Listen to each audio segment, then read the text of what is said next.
और जो भी दूर दराज से आए हैं इस प्रोग्राम को सुनने के लिए, सभी का स्वागत करता हूँ। हमारे माननीय प्रधानमंत्री जी का विजन कहते हैं कि किसान की आय दोगुनी हो। किसान की आय दोगुनी कैसे होगी? ऐसा कोई शॉर्टकट नहीं है कि माननीय प्रधानमंत्री जी किसी के खाते में बहुत बड़ी अमाउंट भेज दें या कुछ ऐसा कर दें कि सबकी आय दोगुनी हो जाए। आय दोगुनी करने के लिए एक चैनल, एक प्रोग्राम चलाया जाता है जिसको सबको फॉलो करना होता है। जो उसमें फॉलो कर लेते हैं वो निश्चित रूप से सफल होते हैं। उसी चरण में मनत इंडिया मार्केटिंग प्राइवेट लिमिटेड, जिसने बहुत अच्छा बीड़ा उठाया है, जो किसान है उसका जो फसल उत्पादन है उसका एक बहुत बड़ा हिस्सा फसल को उगाने में चला जाता है। सबसे पहले जो एग्रीकल्चर की दवाइयां बनाई गई हैं उनकी कॉस्ट अभी मैंने कई बार देखा है कि जो किसान फर्टिलाइजर्स उपयोग कर रहे हैं उनके मुकाबले आधी है।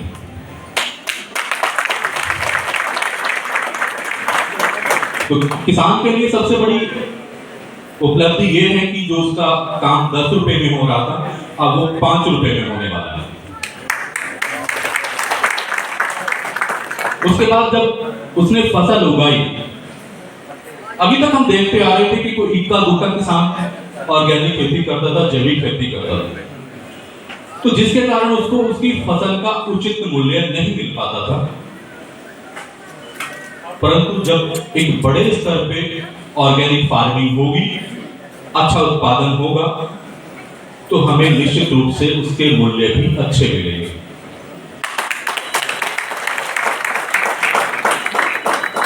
ऑर्गेनिक फार्मिंग का आप देख सकते हैं कि जो हमारे अभी गेहूं की फसल आने वाली है या सरसों की फसल आने वाली है, जब फसल हमारी तैयार होती है तो उसका जो मूल्य है वो समर्थन मूल्य के आसपास ही घूमने लगता है, समझिए कि 2000 के आसपास। वहीं अगर आपने ऑर्गेनिक रूप से गेहूं पैदा किया है तो उसका मूल्य कितना होगा? 3000 के पार। तो पहला प्रॉफिट कहां हुआ? जब आपने फर्टिलाइजर्स की जगह ऑर्गेनिक को अपनाया, उत्पादन में मूल्य घटा। दूसरा, आपकी फसल का दोगुना मूल्य लगभग तब मिला जब आपने उसको अपनाया। तो 2 फायदे होने वाले हैं आपको। तीसरी चीज, जब उस फसल जो पैदा की गई ऑर्गेनिक तरीके से, उसका उपयोग हमारे चाहे पशु करें चाहे मानव करें, बीमारियां कहां हैं? हमारे खान पान में। किसी भी डॉक्टर, दुनिया के किसी भी डॉक्टर के पास आप चले जाइए, एक ही क्वेश्चन होगा, क्या खाया? दवाई देने से पहले यही कहा जाएगा, आपसे पूछा जाएगा आपने क्या खाया। अब क्या खाया ये तो हमें नहीं पता सर, हमने खाया क्या था। हम खाते क्या? अभी साइंटिफिकली प्रूव हो चुका है कि घी के अंदर भी नाइट्रोजन की मात्रा पाई गई, सल्फर की मात्रा पाई गई। जब जहर घी के अंदर से लेकर के खा रहे हैं तो निश्चित रूप से हमारे स्वास्थ्य पे उसका बुरा प्रभाव होने वाला है और हमारी आमदनी का एक बड़ा हिस्सा कहां जाने वाला है?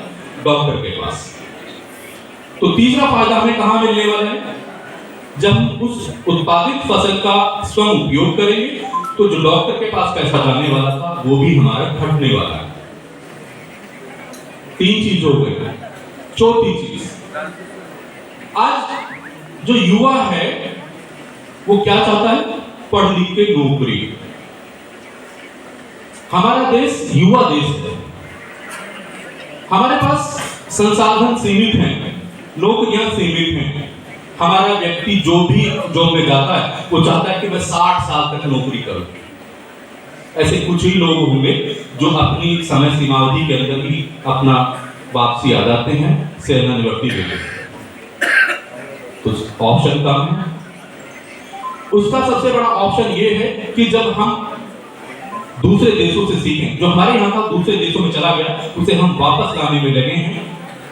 मैं हालांकि बीच में दो व्यक्ति और बुलाना चाहूंगा अपने साथ। मिस्टर रेहान अहमद जी हमारे बीच हैं, MIT इंक्यूबेशन सेंटर से मैनेजर हैं, और डॉक्टर माधुरी जी, इन दोनों को भी मैं बुलाना चाहूंगा अपने साथ।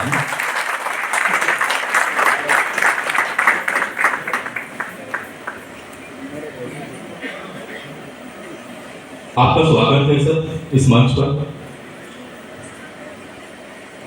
सर, और मैं क्वालिफाइड होकर के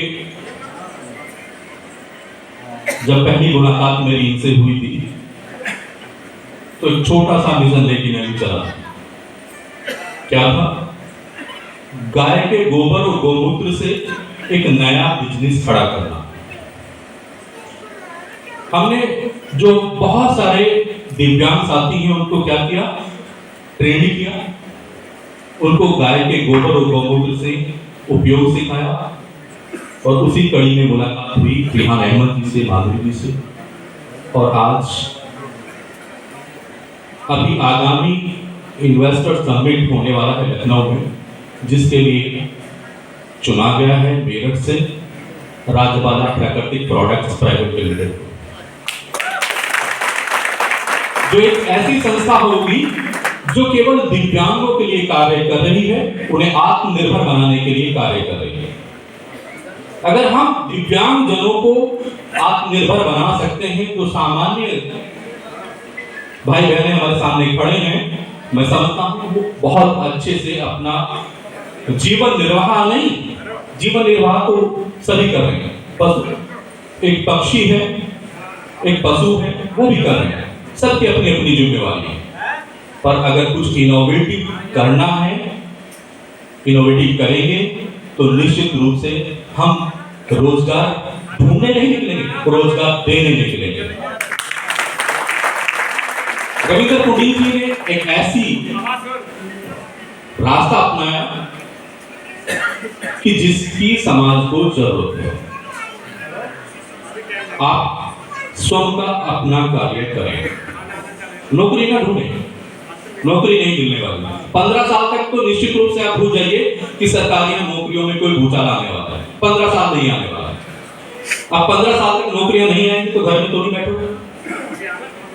तो निश्चित रूप से डायरेक्ट सेलिंग एक अच्छा ऑप्शन है, अच्छी दवाइयां हैं, आप उनका उपयोग करें।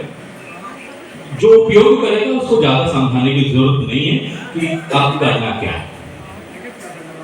मेरी पहली मुलाकात सतवी जी से हुई तो जैसे आप भी समझते हैं कि बहुत सारे लोग आते हैं कि जी हमारी कंपनी की दवाई बहुत अच्छी है, सभी कहते हैं ना। तो मैंने भी एक बड़ा सा स्टॉक पेन लिया, LLRM मेडिकल कॉलेज के HOD साहब को शुगर की दवाई दिलवा दी। मैंने कहा चलो उनके पास चलते हैं। उन्होंने अपनी सारी रिपोर्ट कराई, रिपोर्ट करा के दवाई शुरू की, और अब तीसरा महीने की दवाई उन्होंने फोन करके परसों मांगी है कि तीसरे महीने की दवाई दे जाओ। तो कुछ कहने सुनने की आवश्यकता मुझे नहीं लगती है। निश्चित रूप से उन्हें लाभ प्राप्त हो रहा है। तो आए सभी भाई बहनों से मेरा यही आह्वान है कि एक अच्छी जगह है, अच्छी दवाइयां हैं, उनका उपयोग करें, अपने जीवन को सार्थक करें। अगर कोई भाई बहन कोई इनोवेटिव सोचता है, कोई और अच्छा तरीका इसमें अपनाता है, मार्केट डायरेक्ट सेलिंग में भी बहुत सारी चीजें अभी और हैं, और अच्छा प्लान लेके आता है कि इसको और अच्छे तरीके से किया जाता है, तो हमारे रेहान अहमद जी उसके साथ उसके लिए खड़े हैं। आप एक अपना स्टार्टअप लेके आइए, उसको सरकार तक, केंद्र सरकार तक पहुंचाने का हमारे साथी काम कर रहे हैं, और जैसे हमें पहुंच रहा है वहां तक आप सभी पहुंचेंगे। इसी के साथ आप तहे दिल से मेहनत से अपना काम करिए, निश्चित रूप से मेहनत रंग लाएगी, और ये कारवां यूं ही दिन प्रतिदिन आगे बढ़ता जाएगा। सभी के लिए हार्दिक शुभकामनाएं। जय भारत।